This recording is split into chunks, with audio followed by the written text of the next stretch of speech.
ଶିଅଳ ଆସୁଛନ୍ତି କଥା ଇଏ ପିଲା ଏତେ ମନ୍ତ୍ର ଶିଖିଛି ତା ପାଖକୁ ମୋର ଶିଖିବାର ଅଛି। ତା ପାଖକୁ ଗଲେ କହିଲେ ଆରେ ପିଲା ତୁ ମନ୍ତ୍ର ଶିଖିଛୁ ମତେ ସେଇ ମନ୍ତ୍ରଟି କହିବୁ କି? ପିଲାଟି ନିର୍ଦ୍ୱନ୍ଦରେ ନିର୍ବିକାରରେ ସେ ମନ୍ତ୍ରଟି ବାସୁଦେବଙ୍କୁ ଶିଖେଇ ଦେଲା। ତାପରେ ପରେ ତା ବାପା ଆସି ପହଞ୍ଚିଲା କହିଲେ ଆରେ ତୁ କଣ କଲୁ ମୂର୍ଖ, ତୁ ଜାଣିଲୁ ସେ କିଏ? ତାଙ୍କୁ ତୁ ମନ୍ତ୍ର ଶିଖେଇଲୁ, ତୁ ଗୁରୁ କଣ କହିପାରିବୁ? ଛୋଟ ପିଲାଟା। ବାସୁଦେବ ତ ପରୀକ୍ଷା କରିଥିଲି ପ୍ରକୃତରେ ସେ ଭୋଜି ଗଛ ତଳକୁ ନଈକି ଆସୁଛି କି ନାହିଁ, କଣ ଦେଖିଲା ପ୍ରକୃତରେ ଆସି ଯାଉଛି। ତାପରେ ତା ବାପା ତାକୁ ବିରକ୍ତ ହେଲା, କହିଲା ବାସୁଦେବ ଭଳିଆ ଲୋକଙ୍କୁ ତୁ ଗୁରୁ ମନ୍ତ୍ର ଦେଲୁ, ଗୁରୁ ସିଏ ମାନିବେନି ତତେ ଗୁରୁ, କାରଣ ସିଏ କେତେ ବଡ଼ ଗୁରୁ ସିଏ।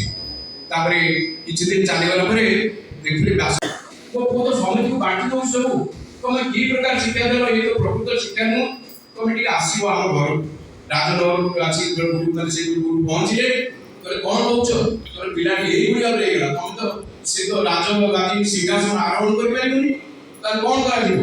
କହିଲେ ତମେ କାହାକୁ କଣ କହୁଛ? ସେ ପିଲା ପ୍ରକୃତରେ ସିଆ ନୁହଁ।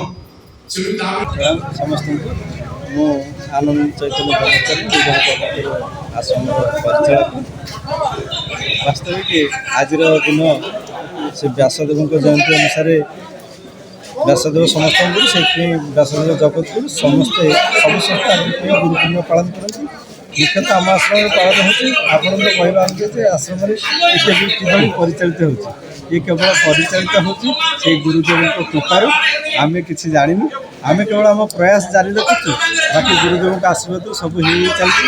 ସମସ୍ତଙ୍କୁ ସଦିଚ୍ଛା ଭଲ ପାଇବା ଯେପର୍ଯ୍ୟନ୍ତ ଅଛି, ଆମେ ଯଦି ଠିକ୍ରେ ରହି ସମସ୍ତଙ୍କୁ ଠିକ୍ ସଦୁପଦେଶ ଦେଉଥିବା, ତାହେଲେ ସମସ୍ତଙ୍କୁ ଭଲ ପାଇବା ଆମ ସହିତ ସବୁଦିନ ଥିବ ଏବଂ ସଂସ୍ଥା ସବୁଦିନ ଚାଲିଥିବ। ଏଇଭଳି ପ୍ରୋଗ୍ରାମ୍ ହେଇ ଚାଲିଛି, ଯାହାକି ଆପଣମାନଙ୍କର ସଦିଚ୍ଛାରେ ହେଇ ଚାଲିଥିବ।